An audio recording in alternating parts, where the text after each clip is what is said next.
السلام عليكم ورحمة الله وبركاته. أهلا بكم في فيديو جديد من قناتي، قناة كوكي كوم لتعليم الكروشيه. النهاردة هنعمل مع بعض شنطة للمدرسة جميلة قوي. هحتاج فيها الوش الخشب دوت، بيكون جاي جاهز في الفراغات دي اللي أنا بشتغل عليها. هيكون بالشكل ده كده. أنا هنا عشان ما اطولش عليكم أنا هشتغلها وش وظهر خشب، فأنا اشتغلت ده بالشكل ده كده اهو. شايفين حلو قوي ازاي اهو، وده الظهر بتاعه قفلته كمان عشان اوريكم هنشتغلوا مع بعض ازاي. بصوا الغرزة دي انا بحبها قوي اهي، شايفينها حلوة ازاي. هو بيبقى طري، مش هيكون ناشف معايا ولا حاجة، مش زي خيط الكليم يعني. ده خيط اهو. ده الظهر بتاعي اهو. ده وش، هي هتبقى على الوشين، هيبقى كده، هتبقى وش الشكل دوت، ووش التاني هيكون الشكل دوت. هنشتغلها مع بعض دلوقتي. وهنا انا هحتاج في الشغل هحتاج خيط سلسلة حرير اهو. هو بيجي بكر كده او ساعات بيجي بالشلة وانا بفكها. انا مش هحتاج من اللون ده كتير، عشان كده هما حبة صغيرين عندي انا، بس يدوب هعمل بيه اللون دوت، هعمل بيه الاطار ده بس اهو. انا اشتغلت الجزء دوت، هو الجزء ده هيكون زي بالظبط الجزء ده، هما الاتنين هيكونوا زي بعض، فعشان كده حبيتش اطول عليكم في الفيديو. اشتغلت الجزء دوت وهنشتغل ده مع بعض. الخيط السلسلة الحرير اهو، لونه نبيتي مش احمر. وهنا كمان انا عملت، هي هحتاج لها ايدين، انا عملت ايد واحدة من الايدين اهي اهي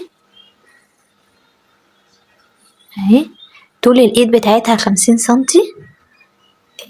هو ده الطول اللي انا محتاجاه يعني، فانا حبيت اوريكم عملت ايد واحدة، وهعمل التانية معاكم برضو زي دي علشان خاطر ما اطولش عليكم في الفيديو.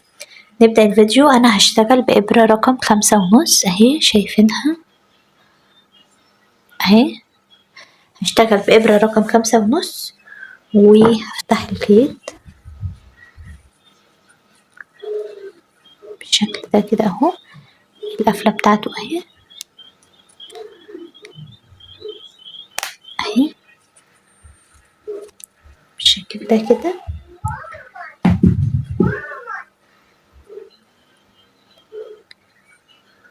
انا عملت عقدة البداية اهي بالشكل ده كده. انا هاجي هنا هشتغل في الارضية، مش هشتغل من فوق. ليه؟ علشان هنا بصوا مكان القفلات ده انا مش بشتغلها حلزوني اللي هو لافف ورا بعضه، انا بعمل قفلة منزلقة، فمش عايزة دوت يكون هنا من فوق، انا عايزاها من فوق تبقى بالشكل ده كده اهو. شايفينها ازاي؟ فعشان تبقى كده انا هخلي القفلات بتاعتها تحت مش فوق.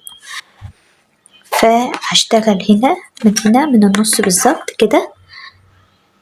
هسحب الخيط، هسحب عقدة البداية اللي انا عملتها اهي، شايفينها كده بالشكل ده كده. هسحبها وهعمل سلسلة واحدة، سوري،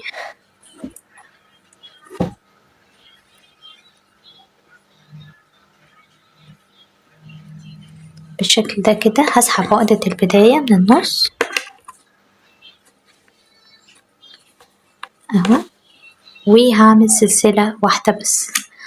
انا هنا هشتغل ازاي اهو بالشكل ده كده. انا هنا هشتغل في فراغ، هشتغل في غرزة حشو واحدة، والفراغ اللي بعديه على طول هشتغل 2 غرزة حشو، والفراغ اللي بعديه هشتغل غرزة حشو واحدة، واللي بعديه 2 غرزة حشو، وهكذا طول الدوران ما عدا هنا. بصوا هنا شايفين الركن ده، وكمان الفراغين اللي بعد الركن، يعني ال4 فراغات دول اهم. يعني هعمل لكم كده اهو، ال4 فراغات دول هشتغل فيهم كلهم تزايد.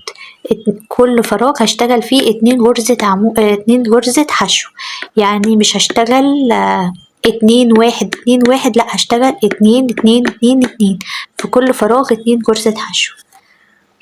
هاجي هنا كده اهو. انا هنا عملت سلسلة بمقام اول غرزة حشو. الخيط بتاع البداية معايا في ايدي كده من ورا اهو، وهدخل في الفراغ اللي بعديه وهشتغل فيه 2 غرزة حشو. 1 2 بالشكل ده كده. والفراغ اللي بعديه كده هشتغل فيه 1 غرزة حشو، هنا 1 هنا 2 هنا 1. هدخل الإبرة وهسحب الخيط، معايا 2 لفة على الإبرة، هلف لفة كمان وهخرج من اللفتين دي كده غرزة الحشو. الفراغ اللي بعديه هشتغل فيه 2 غرزة حشو، 1 2 غرزة حشو، عشان هنا اشتغلت 1 هنا 2 هنا 1.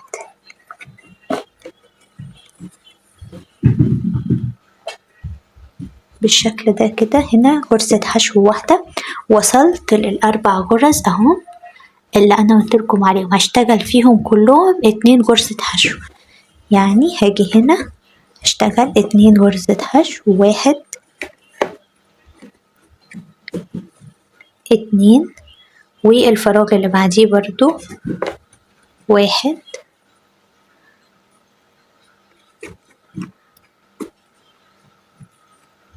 2 غرزة حشو، والفراغ اللي بعديه هشتغل فيه برضو 2 غرزة حشو.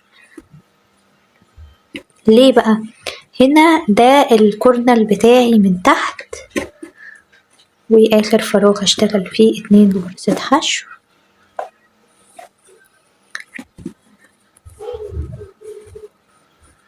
هنا ده الكورنر بتاعي، لو انا اشتغلت فيه زي ده كده هيبقى ناشف معايا، وهتكون الشنطة معوجة من هنا داخلة لجوه جامد، انما بالشكل ده كده هي هتكون مريحة معايا.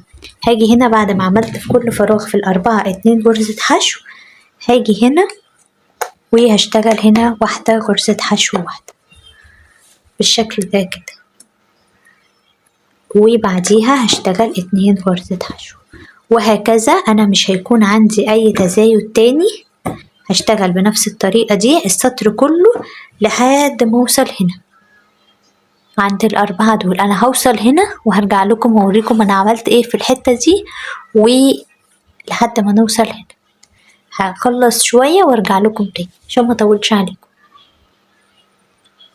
انا كده رجعت لكم، بصوا انا اشتغلت كل الجزء دوت، حبيت اوريكم شوية كده اهو. شايفين 2 غرزة حشو اهو، 2 فراغ 2 فراغ 1 فراغ 2 فراغ 1 اهو، طول السطر معايا اهو، مفيش تزايد خالص غير في الركن ده، ولما اوصل عنده هوريكم انا تزايد فيه ازاي برضو. يبقى كده فراغ بشتغل فيه تزايد وفراغ بشتغل فيه ثابت. هوصل اول الكورنر معاكم وارجع لكم تاني. انا كده رجعت لكم تاني، وصلت هنا الغرزة اللي قبل الفراغ على طول اهو، اللي قبل ال4 فراغات دول هشتغل انا هنا. اشتغلت 2 غرزة حشو، هشتغل فيها هي غرزة حشو واحدة. هاجي هنا على ال4 فراغات هشتغل في كل فراغ 2 غرزة حشو، 2، والفراغ اللي بعديه برضو هشتغل فيه 2. قلنا ال4 فراغات دول هشتغل فيهم كلهم تزايد 2. الفراغ اللي بعديه برضو هشتغل 2 1 2 بالشكل ده كده، واخر فراغ هنا هشتغل فيه برضو 2 غرزة حشو، 1 2. هكمل عادي معاكم. هنا هشتغل 1 غرزة حشو،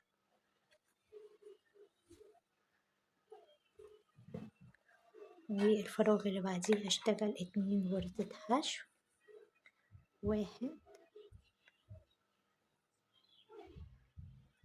2. طيب لو هنا جيتي هنا، انا هنا معايا الفراغ اللي قبليه اشتغلت فيه 1، والفراغ اللي قبليه من هنا اشتغلت فيه 1 لانه الدور كان عليه اشتغل فيه بدون تزايد. طيب لو انتي جيتي هنا والفراغ ده كنت شغالة فيه 2، كملي عادي ال4 فراغات دول عادي، يعني حتى لو هنا فيه تزايد كملي فيهم تزايد، او لو هنا بعديهم فيه تزايد كملي فيهم تزايد، مفيش اي مشكلة، مش هتفرق معاكي في حاجة. هنا الفراغ دوت هشتغل فيه 1 غرزة حشو بالشكل ده كده، واللي بعديه هشتغل فيه 2 غرزة حشو. هنا بصوا هنا انا هنا اهو هنا 1 غرزة حشو وهنا 1 غرزة حشو، وده أنا اشتغلته 2 غرزة حشو. شايفين ازاي؟ عادي مفيش مشكلة. هنا برضو هشتغله 2 غرزة حشو، 1 2. مفيش أي مشكلة لو في غرزتين جم قصادك الاتنين فيهم تزايد، مفيش مشكلة اهو. وهقفل بمنزلقة هنا. شايفين دي أول سلسلة أنا اشتغلتها، هقفل فيها هنا بمنزلقة، وهاخد سلسلة واحدة للدور الجديد. هنا بقى عايزة اوريكم ازاي هعمل الدور الجديد. انا هنا بصوا، انا هنا اشتغلت اهو عشان يكون عندي السطر ده ما تبقاش الغرز عادية. هشتغل هنا في الحلقة الخلفية. ازاي؟ هوريكم مع بعض. الحشو او الغرزة معايا بيكون فيها زي 7، شايفينها اهي 7 كلها اهي. انا هسيب الحلقة دي اللي بره وهدخل في الحلقة اللي جوه بس. شايفين ازاي؟ يعني هسيب معايا الحلقة اللي بره اللي من ناحية الخشب من هنا اهي، دي هسيبها وهدخل في الحلقة اللي جوه. في كل الغرز هعمل كده، هسيب الحلقة دي وهدخل في الحلقة الخلفية هنا كده، وهشتغل فيها غرزة حشو. السطر ده مش هيكون، انا كده خلاص السطر ده وبقيت السطور معايا مش هيكون فيها اي تزايد خالص. كل السطور هشتغل فيها 1 غرزة حشو بالداير كله بتاع الشنطة يعني. بس هنا هشتغلهم في الخلفية، انا مش هشتغل يعني احنا المفروض بنخش كده بيبقى الحلقتين دول معايا على الإبرة، لا انا مش هخش كده. انا هدخل هنا في الحلقة الخلفية بس هنا بالشكل ده، وهشتغل فيها غرزة الحشو اهي. كونت معايا هنا دول كده اهم، شايفينهم بالشكل ده كده. هكمل السطر كله، هشتغل هنا في الحلقة الخلفية 1 غرزة حشو. هو الشغل فيها بيكون سهل اوي مش صعب يعني. هدخل هنا برضو وهشتغل غرزة حشو. شايفينها سهلة ازاي؟ يمكن اصعب حاجة هتحسيها وانتي بتشتغلي الشنطة اللي هو هنا لما تيجي تشتغلي في الفراغات دي في دخول الابرة وخروجها من الفراغات، انما بعد كده الشغل كله سهل خالص. هنا هدخل برضو في الحلقة الخلفية وهشتغل غرزة حشو. يعني هنا وصلت على الغرزة اللي انا متزايدة فيها مش هتزايد اهو. هشتغل 1 غرزة حشو في كل غرزة هتقابلني. شايفين ازاي؟ في كل غرزة هتقابلني هشتغل غرزة حشو بالشكل ده كده. انا هنا وصلت حتى للغرزة اهي اللي فيها التزايد، مش هشتغل فيها تزايد عادي، هشتغل في كل غرزة غرزة حشو واحدة اهو بالشكل ده كده. هشتغل في كل غرزة غرزة حشو واحدة اهو، وهكمل السطر كله وارجع لكم تاني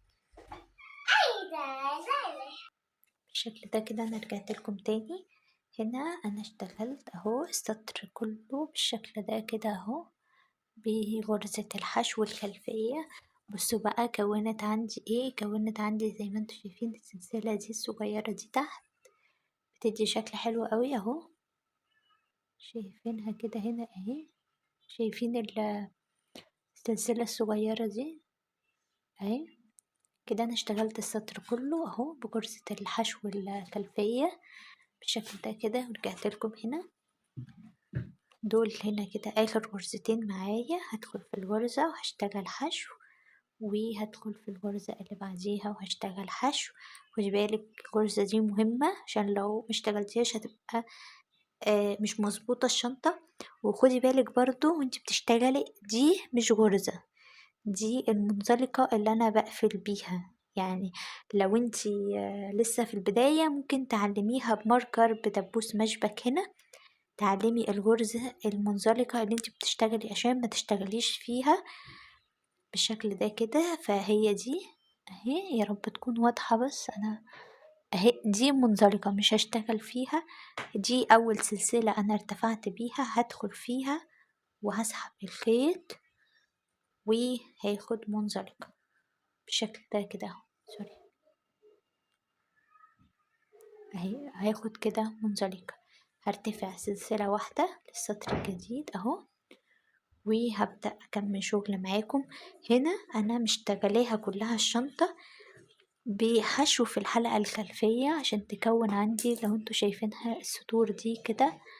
أنا هنا اشتغلت 5 سطور أهو، 1 2 3 4 5، 5 سطور. العمق ده مناسب أوي للشنطة. فهنا أنا كده اشتغلت أول سطر، فمعايا فاضل 4 سطور هشتغلهم بغرزة الحشو في الحلقة الخلفية، ال4 سطور كلهم بالشكل ده كده. أنا مش هدخل كده بغرزة الحشو، لأ، أنا هدخل في الحلقة هنا الخلفية بس أهي، وهسحب الخيط وهعمل غرزة حشو بالشكل ده. هشتغلها كلها بالغرزة دي زي ما انتوا شايفين، هي بتدي معايا هنا شكل حلو، بتسيب حرف برا كده بتدي شكل حلو اهو. هشتغل الشنطة كلها بالغرزة دي، وانا هنا هخلص. انا كده ابتديت معاكم تاني سطر اهو، هخلصه برضو وارجع لكم هوريكم هنقفله ازاي اهي. شكل الغرزة اهو ابتدى يبان معاكم. انا بس مش عايزة اطول عليكم في الفيديو، هخلص السطر كله وارجع لكم تاني. بالشكل ده كده انا رجعت لكم تاني بعد ما خلصت السطر رقم 2. حابة اوريهولكم معايا اهو، الارتفاع بدأ يبان اهو كده. دول سطرين، انا هشتغل 5 سطور اهو كده. هنا انا وصلت هنا كده اهو لاخر 2 غرزة حشو معايا، ودي المنزلقة مش بشتغل فيها. هنا هدخل الابرة هنا تحت الاتنين دول، وهسحب الخيط من ورا وهلف لفة على الإبرة وهخرج من الاتنين. دي كده غرزة الحشو الأولى. معايا غرزة الحشو رقم 2 أهي بالشكل ده كده أهو. دي المنزلقة دي أهي مش بشتغل فيها، شايفين معايا أهي. المنزلقة دي أنا مش بشتغل فيها، أنا هشتغل هنا في أول غرزة على طول هقفل فيها السطر. هنا في أول سلسلة ارتفعت بيها هقفل بمنزلقة بالشكل ده كده. هرتفع سلسلة للسطر التالت سوري. أنا هنا زي ما وريتكم، أنا هنا اشتغلت 5 سطور غرزة حشو في الحلقة الخلفية أهو. ده كده أنا رجعت لكم تاني بعد ما خلصت السطر كله أهي. الغرزة كده اهي ابتدت تبان معايا، شكلها حلو قوي. شايفينها حلوة ازاي؟ وده شكلها من قدام. لسه هنعمل الإطار اللي هنا. أنا كده هنا وصلت لآخر 2 غرزة في الحشو في السطر. 2 غرزة حشو هشتغلهم فين؟ أنا بشتغل هنا في الحلقة الخلفية مش الأمامية، هشتغل فيها غرزة حشو وهروح على اللي بعدها على طول هشتغل فيها غرزة حشو. عندي دي المنزلقة اهي شايفينها، انا مش بشتغل فيها، انا هقفل السطر هنا في اول سلسلة ارتفعت بيها هعمل منزلقة بالشكل ده كده اهو. هرتفع سلسلة للسطر الجديد ونفس الحكاية بدخل في الحلقة الخلفية بس وبشتغل غرز حشو. انا هنا اشتغلت سطرين بس، ادي سطر وادي التاني شايفينهم، يا رب يكون واضح معايا. سطر اهو وسطر اهو. انا هرتفع 5 سطور زي دي كده اهي. انا هنا ارتفعت الارتفاع بتاعي 5 سطور، فانا هرتفع هنا ال5 سطور اهو. هتكون بالشكل ده من جوه معايا، وهرجع لكم اوريكم هنعمل الاطار الذهبي ده ازاي اول ما اخلص ال5 سطور. هخلصهم وارجع لكم بالشكل ده كده. انا رجعت لكم تاني، انا خلصت ال5 سطور معايا اهم. شكلها سهل قوي وجميل، انا بس مش حابه اطول عليكم عشان كده اشتغلتهم انا. هنا انا رجعت لكم تاني اهو بالشكل ده كده. انا اخر غرزة حشو معايا اهي. هنا هاخد اخر منزلقة معايا بالشكل ده كده، وهعمل غرزة لتأمين الشغل. وانا كده خلاص خلصت باللون دوت بالشكل ده كده. انا هو لسعت الخيط بلسع الحرف بتاعه علشان ما ينزلش معايا. هنا هاجي هنا بالإبرة كده بالراحة، هدخل في وسط الفراغات هنضف الخيط الزيادة اهو بالشكل ده كده، شايفين ازاي اهو اهو بالشكل ده كده مسافة بس، وهعمل كده اهو بس، وهلزقها بالمقص في الشغل كده. انا كده قفلتها، تقفلها كويس. هاجي هنا للبداية الخيط اللي انا كنت مبتدية بيه اهو، هقفله كمان اهو معاكم. هلزق بس الحرف وهلزقه في الشغل كده متقفل كويس جدا، عمره ما يطلع معاكي تاني. كده بالشكل ده اكون انا خلصت الظهر بتاع الشنطة دي اهو. بوريكم شكله بقى كده اهو، الداير بتاعها اهو شايفينه ازاي اهي اهي.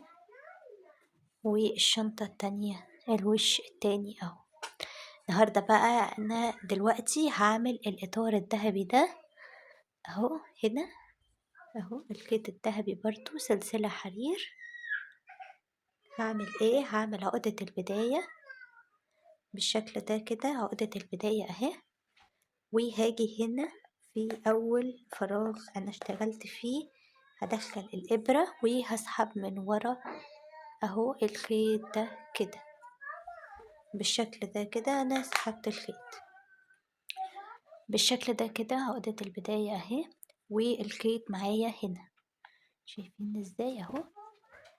هنا هدخل في الفراغ اللي بعديه على طول اهو، وهسحب الخيط كده، هخرج بيه كده وهعمل منزلقة بالشكل ده كده. هدخل تاني في الفراغ اللي بعديه وهلف لفة على الإبرة وهخرج من الفراغ بمنزلقة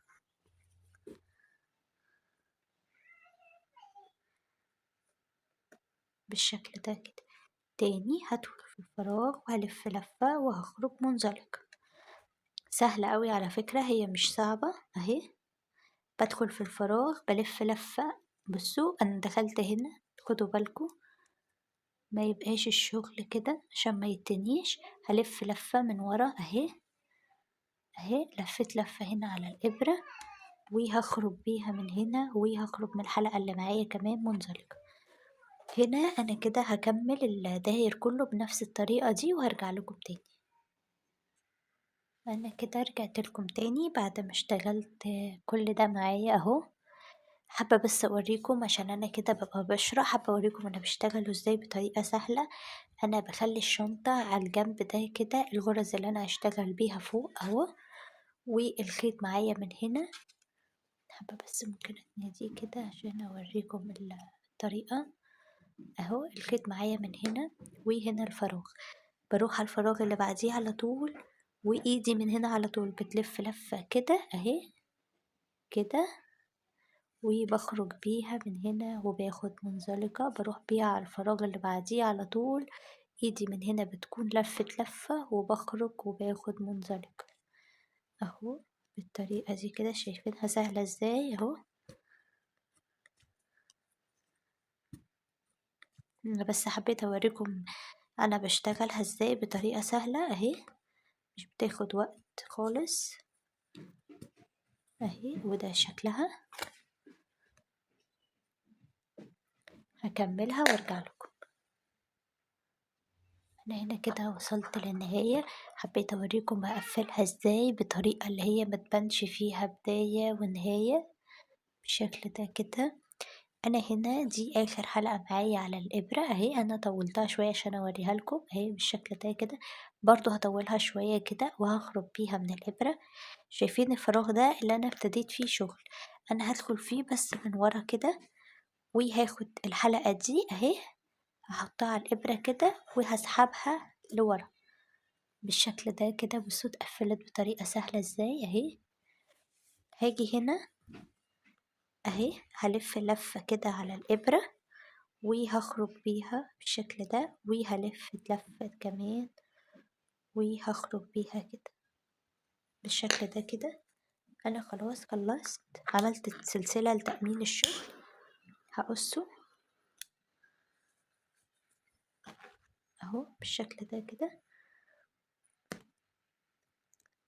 اهو كده، شدتها كويس. هنا انا بحب بعد ما اخلص اربط الخيطين دول في بعض، اللي هما بتوع البداية وبتوع النهاية. بحب زيادة تأمين للشغل كده أكون ربطتهم في بعض. وهنا بالإبرة هدخل هنا كده بين الغرز اهو، احاول ادخل كده بين الغرز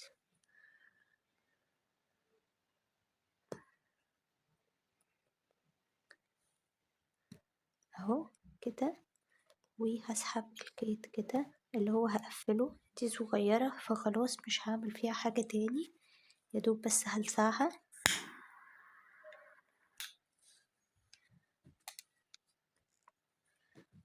وبنفس الطريقة دي هقفل دي، همشيها كده هنا بالشكل ده كده، همشيها كده بين الغرز وهلسع برضو الحرف بتاعها وارجع لكم تاني.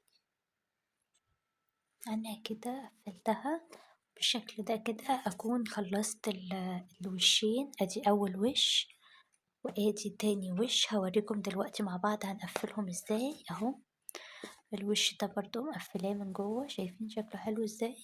ده شكل الغرز من فوق اهي. هوريكم دلوقتي هنقفله ازاي، بس قبل ما نوريكم هنقفله ازاي حابة اوريكم ازاي هنعمل يد الشنطة دي بالشكل الجميل ده. فيها دوران حلو من هنا وفيها نفس الدوران كمان من هنا، شكلها حلو قوي. وشها وظهرها بصوا، سواء الوش ده الظهر، شايفين اهو اللي انا لاسعة فيه هنا الخيط اهو، مش عارفة هو واضح ولا لا اهي.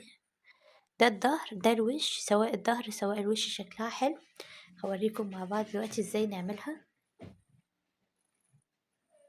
هنا كده انا معايا الخيط دوت وعملت عقدة البداية. طول اليد دي 50 سنتي الطول المناسب معايا، وهي خدت 50 برضو غرزة، 50 سلسلة هنعمل مع بعض. ادي كده طريقة عمل السلسلة اهي. واحد، هلف لفة من هنا وهخرج من الحلقة اللي معايا. اتنين، تلاتة، أربعة اهي، شايفين السلسلة معايا اهي.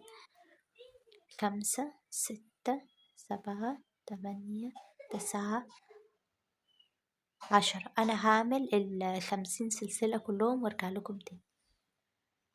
بالشكل ده كده اهو، اشتغلت 50 سلسلة اهو. خدوا بالكم هما مش هيكونوا بطولها كلها، هما هيكونوا بطول كده زي ما انتوا شايفين، عشان هنا لسه سطر العمود اللي انا هرتفعه اهو اهي. 50 سلسلة اهو شايفينها. هاجي هنا هلف الغرز كده، هفوت واحد اتنين تلاتة، وهلف لفة على الإبرة وهدخل في الغرزة أو سوري. هاجي هنا اهي، شايفينها واحد اتنين تلاتة، هلف لفة على الإبرة، هدخل هنا في الغرزة رقم 4 بالشكل ده كده. هسحب الخيط من ورا معايا، واحد اتنين 3 لفات على الإبرة، هلف لفة كمان، هخرج من أول اتنين كده معايا حلقتين اتنين، هلف لفة كمان وهخرج من تاني حلقتين. ده كده غرزة عمود بلفة. هلف لفة كمان على الإبرة، هروح في الغرزة اللي بعديها على طول، بخش في شايفين حرف البي ده، أنا هخش فيه من هنا. لفيت لفة على الإبرة هدخل فيه على طول أهو، هسحب لفة من ورا بالشكل ده كده، بقى معايا 3 لفات على الإبرة، هلف لفة كمان، هخرج من أول اتنين، بقى معايا لفتين على الإبرة، هلف لفة كمان وهخرج من تاني لفتين. دي كده غرزة العمود بلفة. أنا هشتغل بيها السطر كله لحد ما أوصل هنا آخر سلسلة هنا معايا أهي، وهرجع تاني أوريكم هعمل فيها ايه. هشتغل كل سطر في كل سلسلة هتقابلني غرزة عمود بلفة واحدة، وهخلص وارجع لكم تاني. بالشكل ده كده أنا رجعت لكم تاني اهو. دي العمدان اللي أنا اشتغلتها. بصوا أنا هنا خلص معايا الخيط، وانا بصراحة كنت قاصدة ان هو اشتغل بالحبة الصغيرين دول عشان يخلص معايا الخيط، واوريكم لما يخلص معاكم الخيط ازاي هتشبكوا الخيط الجديد في القديم من غير ما يبقى باين ان في عقدة او حاجة. انا هنا كده هشتغل لحد ما يخلص. فاضل معايا 2 سلسلة اهو، ودي عقدة البداية اللي انا ابتديت فيها. هشتغل في ال2 سلسلة دول 2 عمود بلفة، 1 2 بالشكل ده كده. طيب انا هنا عايزة الف كده بالداير علشان اكمل شغل هنا زي ما لفيت هنا كده اهو، اهو بالشكل ده زي ما لفيت هنا. هعمل ايه هنا في اخر هنا اهو، الخيط خلص اهو. هاجي كده سهل قوي، مفيش اسهل من كده. هحط الخيطين وعلى مسافة كده هعمل عقدة عادية خالص زي اي عقدة اهي. بس دي اسهل طريقة معايا، مش هبينها، اوريكم ازاي برضو هنداري الخيط دوت مش هيبان خالص. هنا كده انا في السلسلة دي كنت اشتغلت هنا عمود، هشتغل كمان معاه 5 عمود بلفة. يعني المفروض ان اخر سلسلة معايا في السطر هشتغل فيها 6 عمود بلفة اهو كده. شايفين اهي العقدة اهي. انا حابة بس اوريكم هعمل ايه اهو كده. انا هنا العقدة هتبقى هنا، وهاخد من بعديها من الخيط الجديد اهو كده. عملت تاني عمود، العقدة هتبقى معايا مع خيط دي العقدة وده خيط البداية. هاخد الاتنين معايا كده، 1 2 هعمل 6 3. بصوا ابتدت تلف ازاي في نفس السلسلة. 4 5 وادي رقم 6. شايفين انا هنا واخدة ال3 خيوط معايا، هقفلهم معايا اهو. وهاجي هنا على اول بقى ايه، انا هنا خلصت ال6 في هنا، خلصت هنا ال6. هشتغل هنا قصاد العمود ده، قصاد كل عمود هشتغل قصاده عمود بلف بالشكل ده كده اهو. قصاد كل عمود هيقابلني هنا، شايفين هنا بشتغل في الحلقتين دول اهو، شايفينهم كده. وواخدة برضو الخيط معايا اهو تحت الشغل، بقفله معايا كده. انا قصاد كل عمود في العمدان دي هشتغل عمود بلفة لحد ما اوصل هنا. هوصل هنا وهرجع لكم تاني. اشتغل كمان واحد معاكم اهو. خلاص انا هنا خدت مسافة كويسة، هرجع الخيط ده لورا. هنا شايفين دي، شايفين انا هنا اشتغلت هنا، هشتغل هنا اهي. هدخل هنا كده بالظبط اهو، وهشتغل العمود بتاعي. فهيبقى كل عمود من هنا قصاده عمود من هنا. هلف تاني وهروح على العمود اللي بعديه وهشتغل قصاده عمود تاني بالشكل ده كده اهي. هخلصها وهوصل للنهاية هنا وهرجع لكم تاني. هنا كده وصلت اهو للنهاية. بصوا هقربها. انا هنا اشتغلت هنا اهي غرزة، شايفين دي قصاد العمود ده. هلف الخيط وهشتغل هنا اهي كده عمود بلفة. هيكون العمود ده قصاد العمود ده هنا كده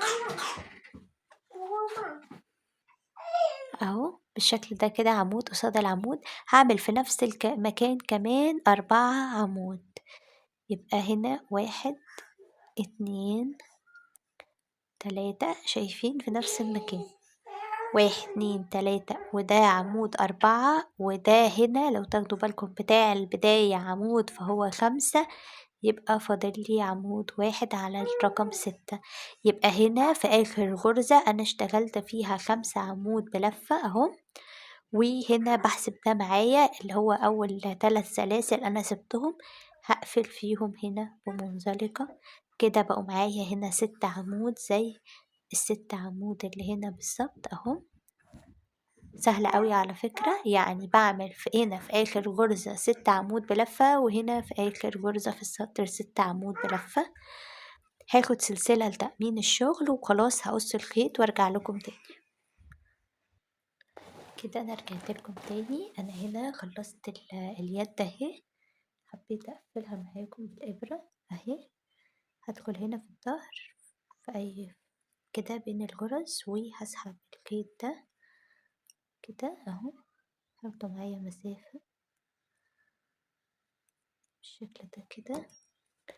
وكل اللي أنا هعمله هقص الزيادة بالولاعة كده، وهلزق الحرف بتاعه كده. أنا كده خلصت الاتنين يد هنا دول كلهم، برضو هعمل كده بالشكل ده كده اهو. وهاخد المقص وهقفلهم في الشغل كده بالطريقة دي. هنا بقى حابة اوريكم